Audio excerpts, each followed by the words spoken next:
मिट्टी से उठकर मुकाम तक। संजय प्रसाद यादव की दर्द भरी कहानी। मेरा नाम संजय प्रसाद यादव है। मैं राम सिंह छतौनी पंचायत के गजपुरा गांव का रहने वाला हूं। मैं एक साधारण किसान परिवार में जन्मा, किसान का छोटा बेटा हूं। मेरे जीवन की कहानी किसी किताब में लिखी हुई कहानी नहीं, बल्कि संघर्ष, दर्द, मेहनत और हौसले से लिखी हुई एक सच्ची दास्तान है। आज से लगभग 18 वर्ष पहले मेरे पिताजी इस दुनिया को छोड़कर चले गए। उस दिन ऐसा लगा जैसे मेरे सिर से आसमान ही हट गया हो।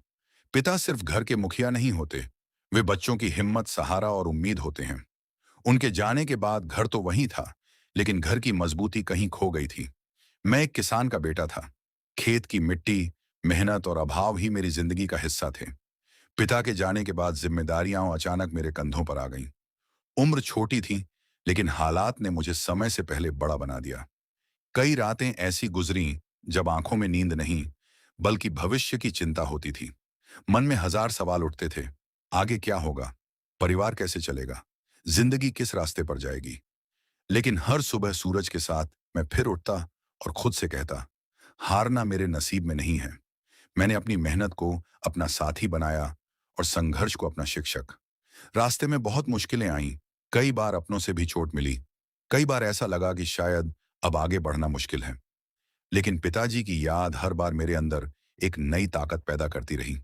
मैंने अपनी जिंदगी में यह सीखा कि गरीबी इंसान को छोटा नहीं बनाती, बल्कि हिम्मत छोड़ देना इंसान को छोटा बना देता है। मैंने गिरकर उठना सीखा, रोकर मुस्कुराना सीखा और खाली हाथों से अपनी जिंदगी को धीरे धीरे संवारना सीखा। आज मैं जहां भी हूं, उसके पीछे मेरी वर्षों की मेहनत, मेरे परिवार का संघर्ष और मेरे पिता की यादें हैं। मेरे पिताजी आज मेरे साथ नहीं हैं, लेकिन उनकी दी हुई सीख आज भी मेरे साथ चलती है। कभी कभी अकेले बैठकर सोचता हूं तो आंखें नम हो जाती हैं।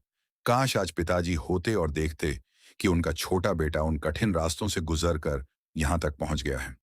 पिताजी, आप जहां भी होंगे, शायद मुझे देखकर गर्व महसूस करते होंगे। आपका हाथ सिर पर नहीं है, लेकिन आपकी याद आज भी मेरे सिर पर आशीर्वाद बनकर रहती है। मैं आज भी किसान का बेटा हूं, अपनी मिट्टी से जुड़ा हूं और अपनी जड़ों को कभी नहीं भूलूंगा। मेरी कहानी का अंत अभी नहीं हुआ है, क्योंकि जिस इंसान ने दर्द में जीना और संघर्ष में मुस्कुराना सीख लिया हो, उसे मंजिल तक पहुंचने से कोई नहीं रोक सकता।